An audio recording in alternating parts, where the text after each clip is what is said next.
విచారం వ్యక్తం చేస్తుంది. వీరయ్య, మీకు ఎలాంటి నష్టపరిహారం కావాలన్నా నిరభ్యంతరంగా అడగొచ్చు.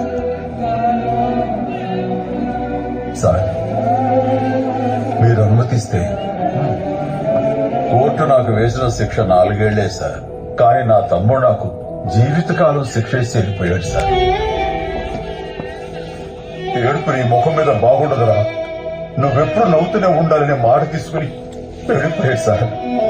ఆడికిచ్చిన మాట కోసం కన్నీటి చుక్కని నా కంటి పాప వెనకలే ఉంచేసి నేను ఇన్నేళ్లు నవ్వుతూ గడిపేశాను సార్.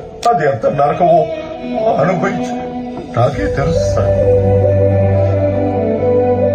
నా తమ్ముడు ఏ తప్పు చేయలేదు అని నిరూపించాలన్నదే నా కోరిక సార్. అది ఈ రోజుతో తీరిపోయింది. కానీ నా తమ్ముడి కోరిక ఒకటి ఉండిపోయింది సార్.